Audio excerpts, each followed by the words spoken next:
Hello students, welcome to YouTube study. आज की इस वीडियो में यूपी बोर्ड क्लास 10th के बच्चों को साइंस का मॉडल पेपर 2021 का लेकर आ चुके हैं। इसको अगर आप तैयार कर लेते हैं ना तो 70 में से 60 नंबर का समझिए कि आपका फिक्स हो गया। तो आज की वीडियो काफी इंपॉर्टेंट है और अब मैं बताऊंगा कि बोर्ड एग्जाम में कैसे कॉपी पर विज्ञान का प्रश्न उत्तर संख्या डाल डालकर एक एक क्वेश्चन को करना है। तो आज की वीडियो काफी इंपॉर्टेंट है, इसको पूरा एंड तक देखते रहिए। और इस मॉडल पेपर का पूरा सोल्यूशन का पीडीएफ देने वाला हूं कि आप आसानी से बोर्ड एग्जाम की तैयारी अच्छा कर सके। समय बहुत कम है और इस वीडियो को ज्यादा से ज्यादा शेयर कीजिए बच्चों में, ताकि आपके लिए मैं और भी मेहनत करके सारे सब्जेक्ट का मॉडल पेपर तैयार करा सकूं। तो आज की इस वीडियो को पूरे एंड तक देखते रहिए। लाइक नहीं किए तो कर दीजिए और चैनल को सब्सक्राइब करके बेल आइकन हिट कर लीजिए ताकि डेली इंपॉर्टेंट वीडियो मिस ना हो। चलिए स्टार्ट करते हैं। आज की इस वीडियो को पूरा देखते रहिए।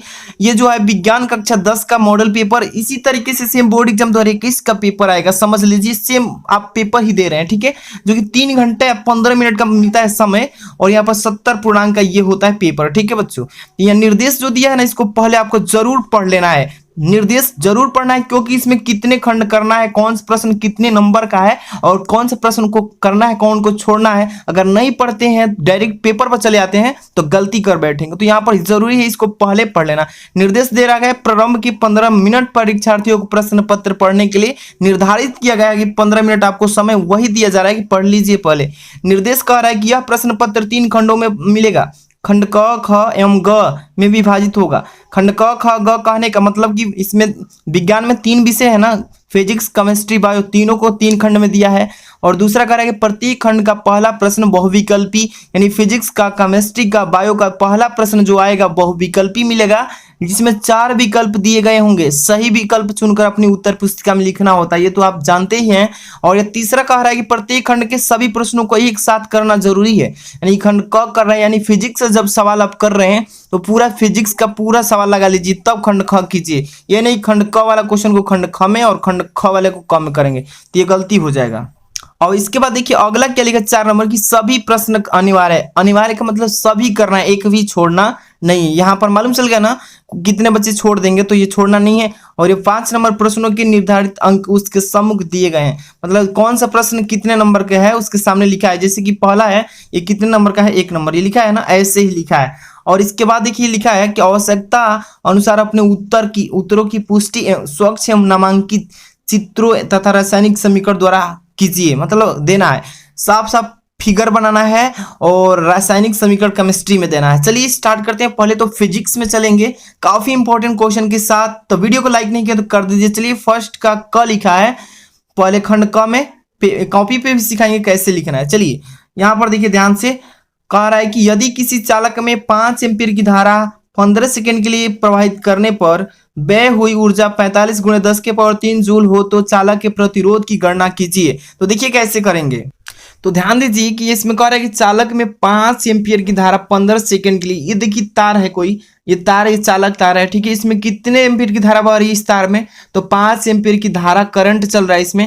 और कह रहा है कि 15 सेकंड के लिए, कितने सेकंड के लिए दिया गया है, बस 15 सेकंड के लिए इसमें लाइन दी है। और कह रहा है कि व्यय ऊर्जा 45 × 10⁻³ जूल, 15 सेकंड में इसमें कितना जूल खत्म हो गया ऊर्जा, तो इतना जूल हो गया। तो कह रहा है कि इसमें इस तार में कितना प्रतिरोध बह रहा है। तो इसका कैसे मान निकालेंगे, देखिए न्यूमेरिकल छोटा हो या बड़ा, पहले न्यूमेरिकल करने का तरीका मालूम होना चाहिए। सबसे पहले देखेंगे न्यूमेरिकल का सभी यूनिट जो है एक यूनिट में है कि नहीं, छोटा इकाई में है कि नहीं। अगर नहीं होगा तो बदलना पड़ेगा, अगर है तो बहुत ही सिंपल तरीके से कर लेंगे।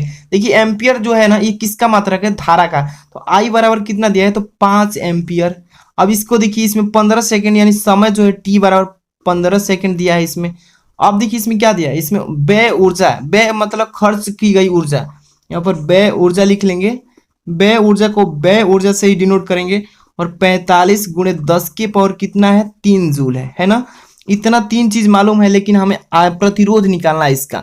तो आर का मान हमें फाइंड आउट करना है। तो इसके लिए फॉर्मूला आपको मालूम होना चाहिए। जितने भी आपके फिजिक्स के चैप्टर है, सभी चैप्टर का फॉर्मूला पहले एग्जाम देने से पहले रिवाइज कर लीजिए, याद कर लीजिए, तभी आप अपने न्यूमेरिकल को इजिली लगा पाएंगे। तो इसके लिए देखिए व्यय ऊर्जा लिए फॉर्मूला होता है, यहाँ पर लिख रहे हैं व्यय ऊर्जा इक्वल टू, फॉर्मूला क्या होता है यहाँ पर देखिए, यहाँ पर I² × R × T, ठीक है। ये वाला फॉर्मूला यूज करके यहाँ से फाइंड आउट करेंगे मान। व्यय ऊर्जा पहले से दिया है 45 × 10⁻³ है, बराबर आई का मान कितना है तो 5 एम्पियर है, तो 5 का वर्ग कर दीजिए गुणे आर का मान निकालना है तो आर ऐसे ही रहेगा, गुणे टी का मान क्या करना है, इसमें दिया है 15 तो रख देना है सिंपल।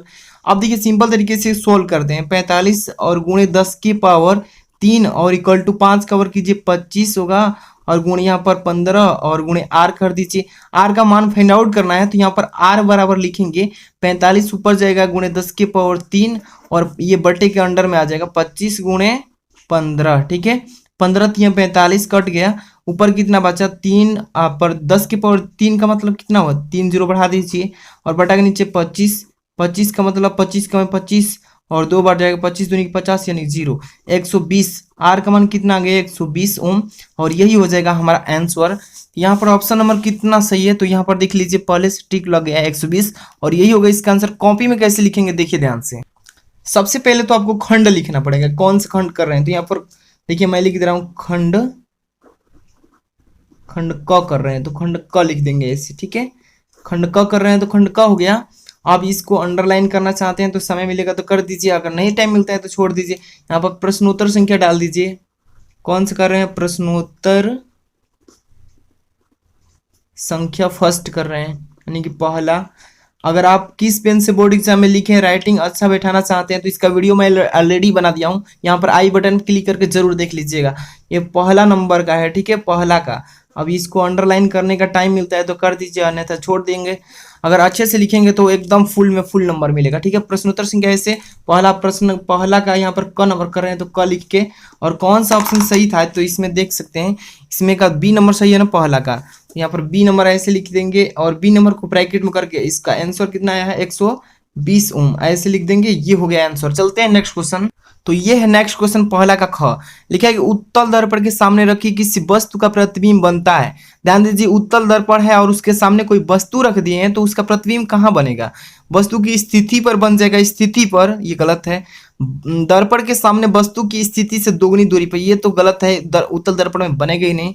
और सी नंबर दर्पण के सामने वस्तु की स्थिति से आधी दूरी, ये भी नहीं। देखिए उत्तल दर्पण के सामने कोई वस्तु रखते हैं तो उसके दर्पण के पीछे बनता है, ठीक है। याद रखिए कि दर्पण के कहाँ पर बनेगा, पीछे। उत्तल दर्पण के सामने कोई वस्तु अगर रखें प्रतिबिंब दर्पण के पीछे तो इसका ख नंबर का आंसर डी नंबर है ना, तो इसको कैसे लिखेंगे देखिए ध्यान से।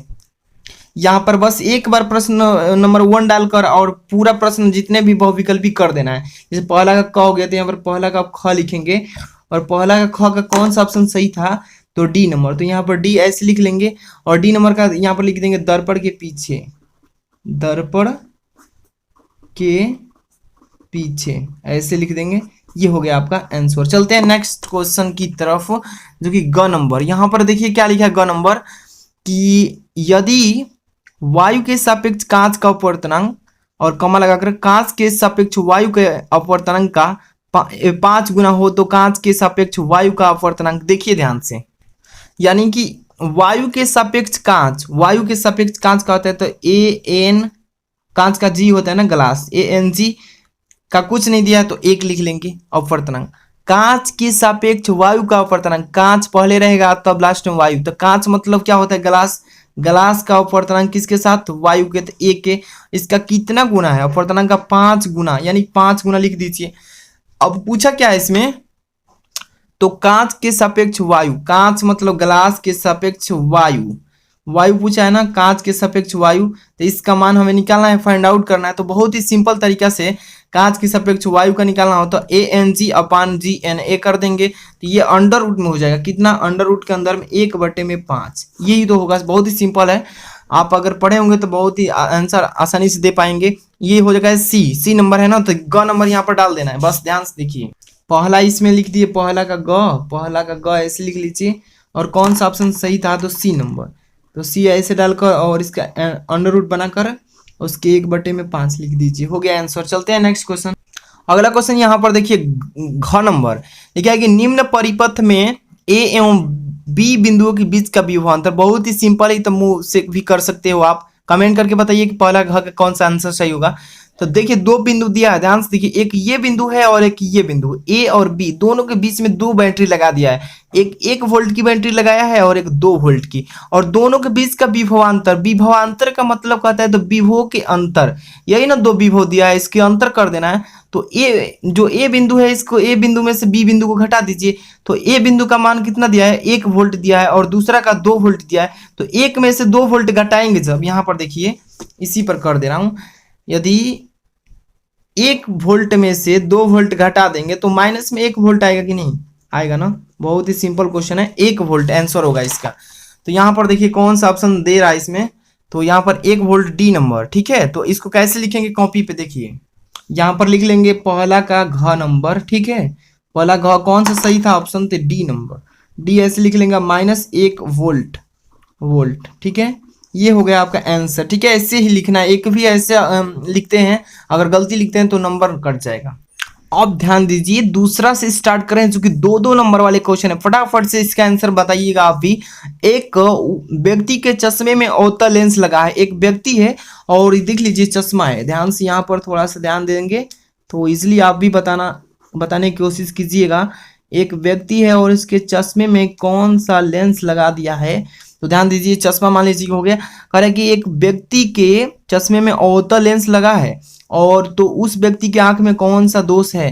यहाँ पर मान लीजिए कि अवतल लेंस लगा दिए हैं उस व्यक्ति के चश्मे, अपने दादा के चश्मा में देखिएगा या दादी के, ये वाला ऊपर वाला जो लेंस लगा होगा अवतल लेंस लगा होगा शायद, या तो यहाँ पर मान लीजिए कि अवतल लेंस लगा है, तो किस लिए लगाया गया है, क्या कारण है इसका। तो इसका आंसर क्या होगा, निकट दृष्टि दोष।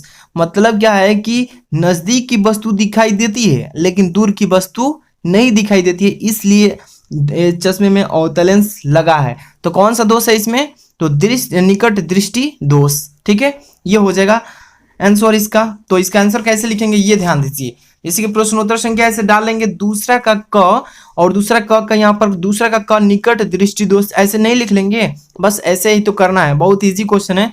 अब चलते हैं नेक्स्ट क्वेश्चन। इन सारे पीडीएफ मतलब मॉडल पेपर का पीडीएफ में वीडियो के डिस्क्रिप्शन में टेलीग्राम दिया हूँ, वहां से ज्वाइन होना, वहीं पे सब कुछ अवेलेबल करा रहे हैं, क्योंकि बोर्ड एग्जाम काफी नजदीक है और बच्चों का हेल्प करना मेरा कर्तव्य है। यहाँ पर देखिए दूसरा का ख नंबर क्या लिखा है कि वर्ण विक्षेपण किसे कहते हैं, कौन से रंग में सबसे अधिक और सबसे कम विचलन होता है। तो इसका परिभाषा आप मुंह से भी बता सकते हैं। वर्ण विक्षेपण किसे कहते हैं, जब सूर्य से प्रकाश आता है तो किस कलर का होता है, श्वेत। श्वेत मतलब सफेद। और जैसे किसी सूर्य के प्रकाश के सामने हम प्रिज्म रखते हैं तो कितने रंगों में विभाजित कर देता है, 7 रंगों में विभाजित कर देता है। तो वो विभाजित करना ही वो क्या कहलाता है, वर्ण विक्षेपण कहलाता है। और ये देखिए यहाँ पर इसका आंसर कैसे लिखेंगे, तो ध्यान से यहाँ पर ध्यान दीजिए। सबसे पहले तो, और इसमें एक और क्वेश्चन पूछा है कि कौन से रंग में सबसे अधिक और कौन से रंग में सबसे कम विचलन होता है। तो ध्यान से दोनों का आंसर यहाँ पर देखिए, प्रश्नोत्तर संख्या दूसरा का ख, और यहाँ पर सबसे पहले बोर्ड एग्जाम में वर्ण विक्षेपण पूछे तो हेडिंग ऐसे लगा लीजिएगा। ठीक है, कि वर्ण विक्षेपण किसे कहते हैं, श्वेत प्रकाश के अपने अपव्ययी रंगों में विभक्त होने की घटना को प्रकाश का वर्ण विक्षेपण कहते हैं। मैंने बताया ना कि जो प्रकाश होता है श्वेत प्रकाश, अगर उसको किसी प्रिज्म के सामने अगर रखते हैं तो उसके सामने तो विभाजित होता है 7 रंगों में, तो वही जो विभाजित होने की घटना है उसी को वर्ण विक्षेपण बोलते हैं। और देखिए यहाँ पर ध्यान से कि लाल रंग में सबसे विचलन सबसे कम होता है और तथा बैगनी रंग में विचलन सबसे अधिक होता है। लाल रंग में विचलन सबसे कम होने का वजह क्या है, देखिए लाल रंग ऐसा है कि विचलन इसका कम होता है, ये ज़्यादा फैलता नहीं है, ये स्थिर रहता है। तो देखिए रेलवे स्टेशन पर जाएंगे या कहीं भी तो वहाँ पे आपको देखिएगा ट्रैफिक के ऊपर लाल कलर, हरा कलर और पीला कलर लगा होता है ना। ये लाल कलर जो लगा होता है ऊपर, ये कितना भी दूर से अगर देखेंगे तो ये दिखाई दे देगा, क्योंकि इसका जो विचलन होगा सबसे कम होगा और विचलन कम होने की वजह से बहुत दूर से भी दिखाई दे देता है। ठीक है, और तथा बैगनी कलर जो होता है इसका विचलन सबसे अधिक होता है, मतलब फैल जाएगा तो ये हमें दूर से दिखाई नहीं देगा, प्रकाश जो बिखर जाएगा। तो इसका विचलन अधिक होता है और इसका कम होता है, इसलिए ज्यादा दूर से भी दिखाई दे देता है। तो इसका आंसर ऐसे लिखना है। और नेक्स्ट क्वेश्चन देखते हैं यहाँ पे क्या लिखा है। अगला क्वेश्चन यहाँ पर ग नंबर, ध्यान से देखिए, ग नंबर न्यूमेरिकल टाइप क्वेश्चन है जो कि 2 नंबर का। मैग्नीन का विशिष्ट प्रतिरोध 44 × 10⁻8 ओम है। ठीक है, 10⁻8 ओम इंटू मीटर।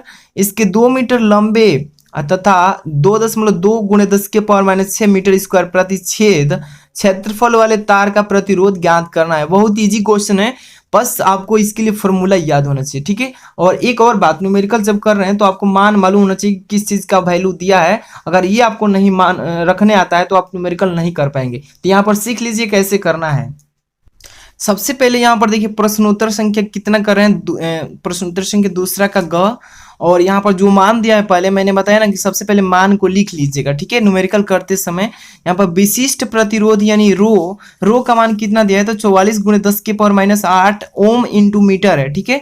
और एल जो लंबाई दिया था तार का यहाँ पे 2 मीटर, और क्षेत्रफल यानी प्रतिच्छेदन क्षेत्रफल ए बराबर इतना मीटर,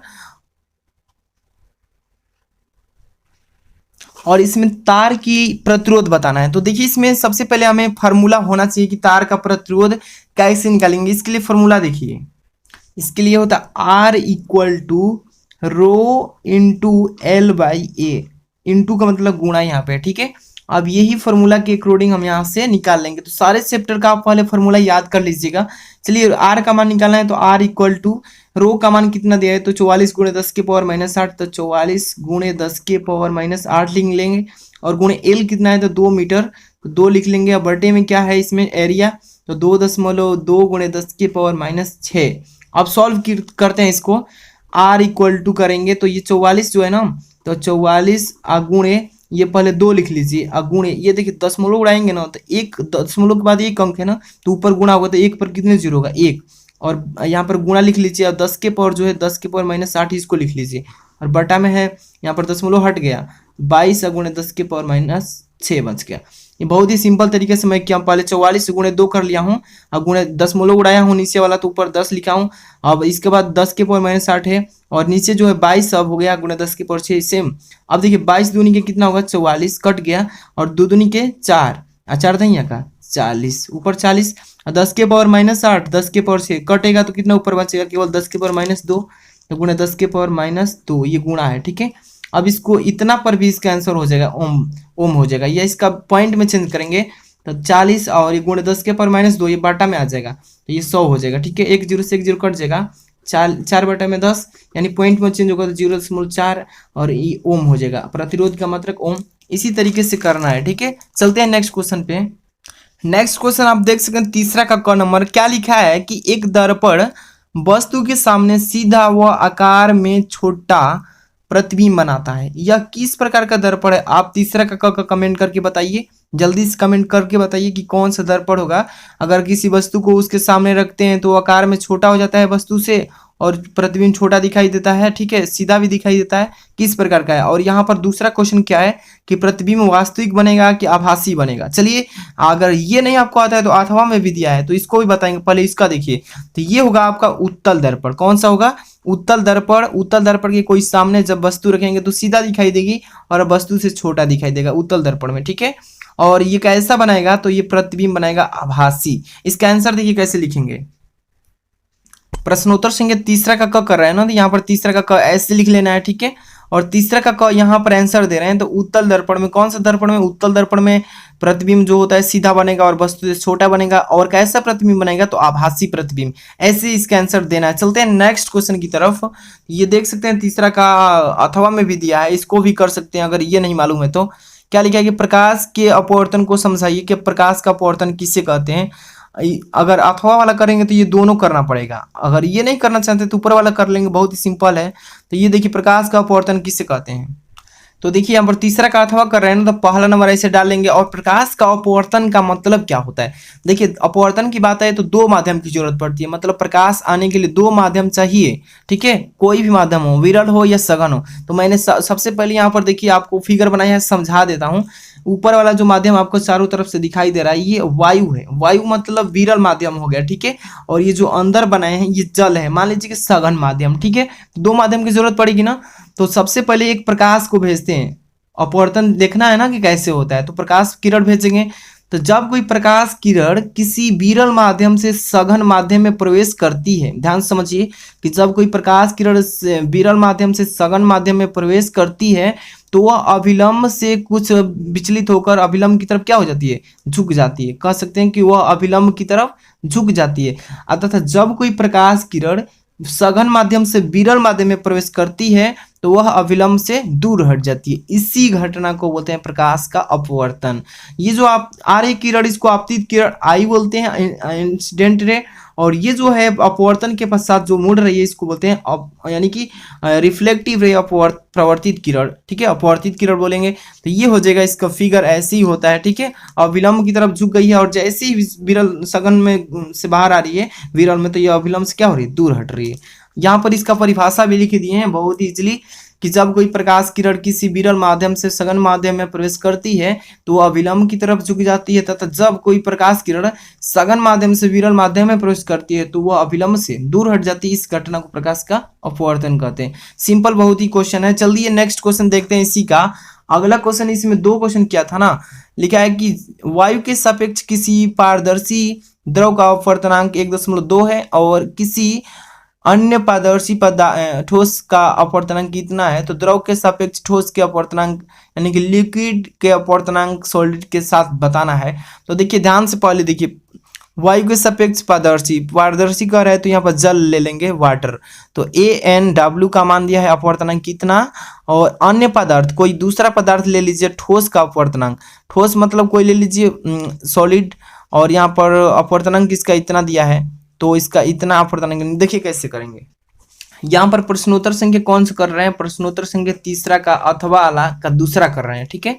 तो देखिए ये कह रहा है ना कि वायु के सापेक्ष जल, वायु के सापेक्ष जल इतना दिया है, ठीक है। और यहाँ पर देखिए जल के सापेक्ष किसी सॉलिड पदार्थ का यहाँ पर अपवर्तनांक कितना दिया है। तो यहाँ पर पूछा है कि लिक्विड के सापेक्ष सॉलिड का अपवर्तनांक बताइए।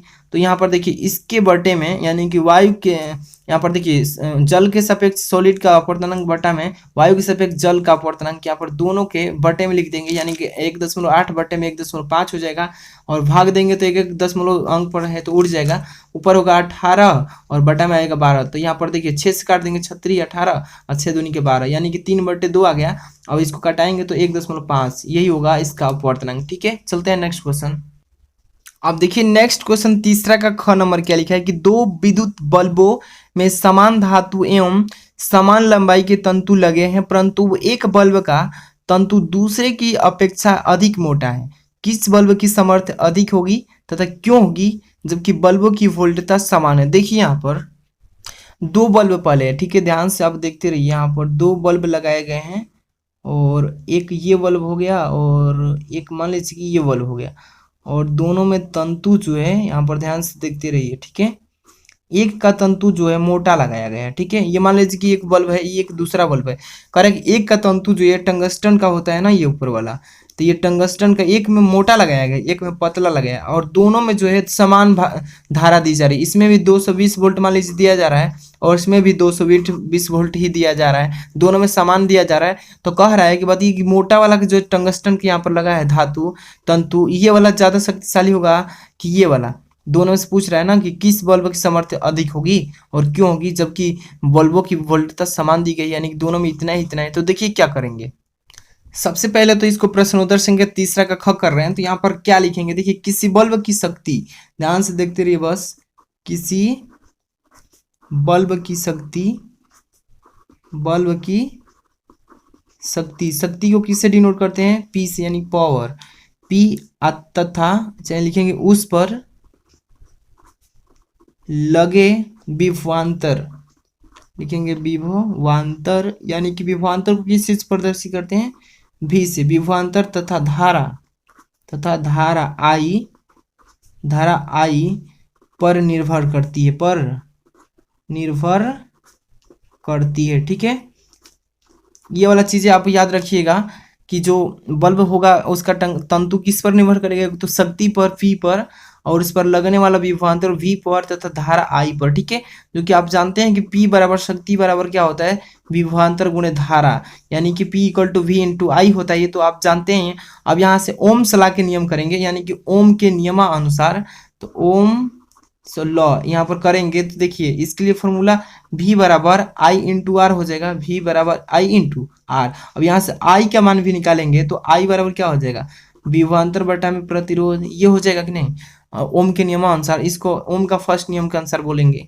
अब देखिए इसके लिए आपको बता दूं कि समान धातु होगा, जो बल्ब में ये टंगस्टन का लगाए हैं समान, यही ना कह रहा है कि समान धातु एवं समान लंबाई वाले तंतु का प्रतिरोध उसकी त्रिज्या के वर्ग के अनुपाती होता है। उसकी त्रिज्या जो होती है उसकी त्रिज्या के वर्ग के अनुक्रमानुपाती होता है। अर्थात मैं बता दूं कि जिस बल्ब का तंतु मोटा होगा, जिस बल्ब का तंतु क्या होगा, ज्यादा मोटा होगा, उसका प्रतिरोध कम होगा, उसका प्रतिरोध क्या होगा, कम होगा। और जिसका पतला होगा, ज्यादा कम होगा, उसका प्रतिरोध क्या होगा, अधिक होगा। ठीक है, क्यों होगा, देखिएगा ट्रांसफार्मर पर जब लगाया जाता है फ्यूज, तो फ्यूज देखिएगा पतला लगाया जाता है। क्योंकि फ्यूज पतला लगाया जाता है इसलिए कि कहीं अगर लाइट तगड़ा आ जाए वोल्टेज, यहाँ से फ्यूज उड़ जाए, और ताकि और जगह की घरों की सुरक्षा रह सके, मतलब फ्रिज पंखा वगैरह सब बच जाए। अगर यही मोटा लगा दिया जाए इसको, फ्यूज को, तो वहां पर ना उड़ेगा ट्रांसफार्मर से, और घरों की जितने भी लाइट वगैरह से संबंधित चीजें हैं सभी क्या हो जाएंगे,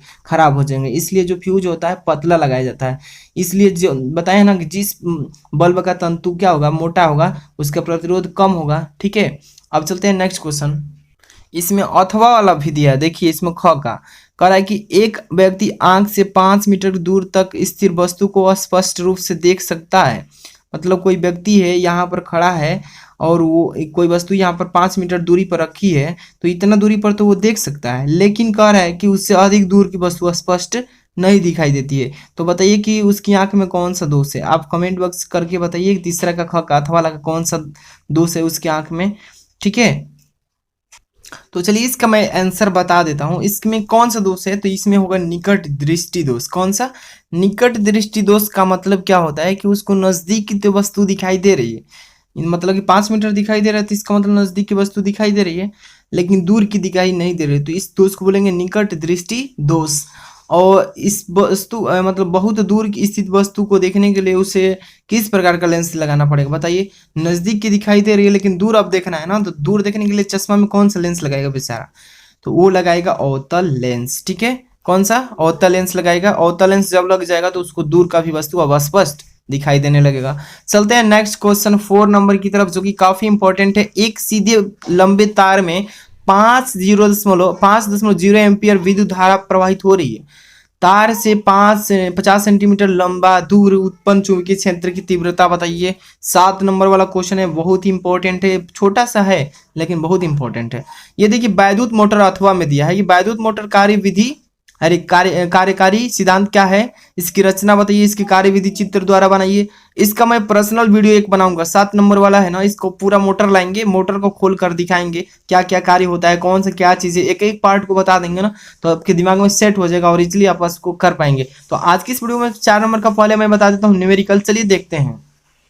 तो देखिए इसमें पहले क्या क्या दिया है उसको पहले नोट कर ले रहे हैं। ठीक है, तो धारा दिया है इतना एम्पियर और इतना सेंटीमीटर त्रिज्या दूरी दे दिया है। इसमें चुंबकीय क्षेत्र की तीव्रता पूछा है। देखिए इसमें देखिए आई बराबर मतलब 5 एम्पियर दिया है। इसमें आर जो है उसकी तार की दूरी दिया है 50 सेंटीमीटर। तो देखिए न्यूमेरिकल में सबसे पहले देखेंगे जो सेंटीमीटर में है इसको 1 यूनिट में चेंज कीजिए, मीटर में करेंगे तो 50 में 100 से भाग देंगे, तो 50 में जब 100 से भाग देंगे तो ये किस में मीटर में 0.5 मीटर में चेंज हो गया, तो ये मीटर में चेंज हो गया। अब देखिए सीधे हम चुंबकीय क्षेत्र की तीव्रता के लिए फॉर्मूला लगाएंगे, इसके 2I/r इंटू 10⁻⁷ ये होता है, आप याद रखिएगा।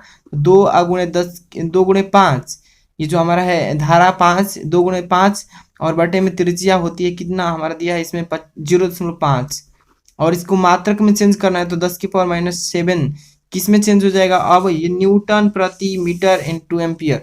तो इसमें हो गया, तो अब देखिए यहाँ पर डायरेक्ट हम 5 दूनी के 10 और बट्टे में 0.5 से डिवाइड कर दीजिए 10⁻⁷, ये तो हट जाएगा, तो ये हो जाएगा सीधे ऊपर हो जाएगा 20 × 10⁻⁷। अब देखिए एक जीरो है ना इसमें, तो एक जीरो से इसमें कम हो जाएगा, 7 है तो 6 हो जाएगा, 2 × 10⁻⁶। अब हो गया ना, ये इसका मतलब क्या होगा न्यूटन प्रति एम्पियर इंटू मीटर, ये हो गया इसका आंसर। ठीक है, अब चलते हैं नेक्स्ट क्वेश्चन की तरफ। देख लीजिए आपका पूरा खत्म हो गया। अब इसके बाद केमिस्ट्री में अब चलेंगे। केमिस्ट्री का पूरा देख रहे हैं ना, पूरा इसका एक वीडियो लेकर आ रहे हैं आज शाम को। ठीक है, और इसके बाद बायो का है पूरा इसका एक वीडियो, मतलब तीनों खंड का 3 वीडियो लेकर आ रहे हैं। एक वीडियो लेंथी हो जाएगी, आपको भी थोड़ा दिक्कत लगेगा ज़्यादा टाइम तक पढ़ने में, तो 3 वीडियो लेकर आ रहे हैं, लेकिन आपको प्लेलिस्ट में पूरा वीडियो मिल जाएगी। तो ये वीडियो को शेयर कर देना है, और ज़्यादा से ज़्यादा शेयर करवाते हैं तो जल्दी से जल्दी मैं सारे मॉडल पेपर का सलूशन लेकर आएंगे ऐसे ही, जो कि बोर्ड एग्जाम में काफ़ी हेल्प मिलेगा। और इसका PDF आपको वीडियो को डिस्क्रिप्शन में मिल जाएगा, यानी कि टेलीग्राम वहीं पर मिल जाएगा, तो मिल जाइए जाकर वहाँ पे।